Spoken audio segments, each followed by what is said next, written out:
Family Guy has been running for more than 25 years. In that time, it has produced one episode that America was never allowed to watch on television. It has produced a character whose entire existence is built around something so dark that survivors of real harm have written publicly about what his presence in the show means to them. It has aired a joke about the Boston Marathon 1 month before a bomb went off at the Boston Marathon. It has killed a cartoon dog and generated over 100,000 signatures from people demanding he come back. And underneath all of that, hidden in the background of the comedy, it has been quietly building mysteries that 25 seasons have never resolved. A baby with a weapons room and a fake accent. A timeline that may have been broken beyond repair. A family that cannot permanently die. Tonight, this video walks slowly through 10 chapters of hidden horror and unanswered questions. You can listen with your eyes closed. Welcome to Red Umbrella. Subscribing helps the channel more than you know. The episode America was never allowed to see. There is something quietly strange about a television show that runs for more than 2 decades, produces hundreds of episodes, becomes one of the most watched animated series in the history of American broadcasting, and still has one episode that the country it was made in has never been allowed to see on television. Not an episode that was pulled after controversy. Not an episode that aired once and was quietly retired. An episode that was finished, written, animated, voiced, scored, and delivered to the network, and then stopped. Frozen in place before it ever reached the screen. Sent out to other countries, released on DVD, made available to anyone willing to track it down, but never aired on American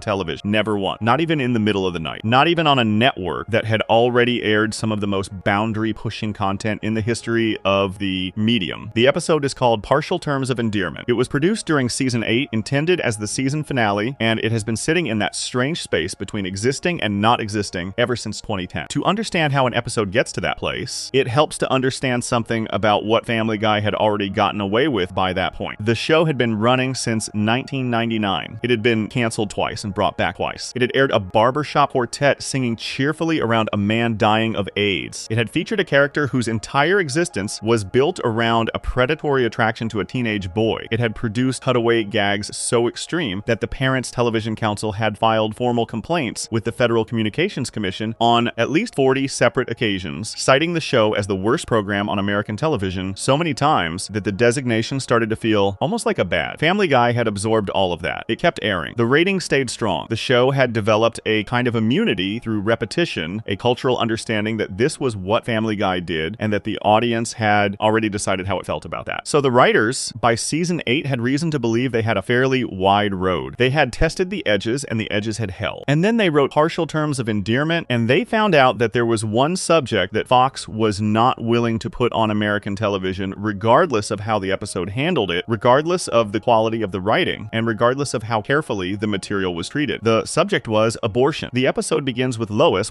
running into an old college friend named Naomi, who is struggling to have a child with her husband. Naomi asks Lois to become a surrogate mother for them. The setup is handled in a way that is recognizably Family Guy. Peter's discomfort with the situation is played for laughs. There is a Looney Tunes-inspired sequence that captures his particular brand of hapless resistance, but the core premise is treated with a sincerity that the show did not always bring to heavy subjects. Lois agrees to carry the baby. The pregnancy begins, and then Naomi and her husband are killed in a car accident. This is where the episode turns into something different from the usual Family Guy template. Lois is left carrying a child she did not plan for people who are no longer alive to receive it, and the episode does not resolve the tension with a joke. It lets the situation sit. People in Quahog form opinions. Peter gets swept up by anti-abortion activists and becomes vocally opposed to the idea of Lois terminating the pregnancy. Their friends take sides. The show presents both positions, not with the gleeful mockery it applied to almost everything else, but with something approaching genuine engagement. It argues in its way for the complexity of the situation rather than flattening it. Lois ultimately chooses to have an abortion. Peter announces this at the very end of the episode, quickly, before the credits, in a moment that the show seems to have designed specifically to prevent any single clean moral reading. The episode does not celebrate the choice. It does not condemn it. It presents it as a decision made by a woman about her own body under circumstances that were genuinely difficult, and it leaves it there. By most critical assessments, the episode handled the material well. Kevin Riley, who was the president of Fox at the time the decision was made, was later quoted saying that the episode felt like it was handled well. He did not dispute the quality of the writing. He did not say the episode was offensive or that it crossed a line in terms of how the subject was presented. What he said was something more revealing than that. He said the subject matter was extremely fragile at an extremely fragile economic time. He described it as the one issue that seemed to be the most of a hot button. He said it felt like it could cause trouble and that it simply was not worth it. That framing deserves some attention. Riley was not making a moral argument. He was not saying that Family Guy had gone too far or that the episode was irresponsible. He was making a business argument. He was saying that abortion, as a topic, regardless of how carefully it was handled, had the potential to generate a specific kind of commercial backlash that the network was not willing to absorb. The show had survived 40 FCC complaints from the Parents Television Council. It had survived public outrage over racial jokes, over its depiction of disability, over cutaway gags that had made national news. But the economics of those controversies had always resolved in the show's favor. This one, Fox decided, might not. It is worth sitting with that for a moment because it tells a particular story about what actually shapes television content in America. It was not a government regulator who pulled partial terms of endearment. It was not a moral standard set by the broadcasting industry. It was a calculation about advertiser risk and political exposure made by a network executive. The episode was not too offensive. It was too combustible in a specific commercial context, and that was enough. Fox did not simply decline to air the episode themselves. They went further. They contacted Adult Swim, which at the time ran Family Guy reruns in late night slots and had previously aired episodes that Fox had initially held back. There was precedent for Adult Swim stepping in when Fox stepped back. That had happened with the episode When You Wish Upon a Weinstein, which Fox had held for 2 years over concerns about its Jewish stereotyping content before Adult Swim ran it in 2003. But this time, when Fox made the call about partial terms of endearment, Adult Swim agreed not to air it either. The episode had been stopped at every legitimate broadcast gate. It was released on DVD as part of the Season 8 box set. It aired in other countries. The United Kingdom saw it, Australia saw it. The episode traveled everywhere that was not the country that produced it. For American viewers who wanted to watch it, the DVD was the only option for years, and later it circulated in other ways that streaming and digital access made possible. But the official position, the position of American broadcast television, remained unchanged. The episode did not air. Seth MacFarlane was not quiet about how he felt. He made it clear in subsequent interviews that he disagreed with the decision, that he believed the episode deserved to be seen, and that the ban said more about the political climate around abortion in America than it said about the quality or responsibility of the episode itself. MacFarlane has publicly identified as pro-choice, and the episode's final position on Lois's decision aligns with that. But even critics who did not share his politics largely agreed that the episode was not a piece of propaganda. It was a piece of television that treated a real subject with more care than most of Family Guy's output, and it was stopped not because it failed at that, but because it succeeded well enough to be genuinely controversial. What is particularly striking, looking back, is how the ban has held. The episode never made it onto Hulu when Family Guy moved there for streaming. Sources confirm it remains absent from the platform's library to this day. More than 15 years after it was produced, the episode still does not exist in the official American streaming record of the show. It is one episode out of hundreds, a single hour of television made by a show that has aired content that generated far more immediate public outrage, and it is the one that has stayed quietly missing. There is something almost architectural about that absence. Every other controversial episode of Family Guy, the one about the Boston Marathon, the domestic violence episode, the episode with the transsexual storyline, all of those have had complicated histories, periods of unavailability, debates about their content, but most of them have been watchable in America at some point through legitimate channels. Partial terms of endearment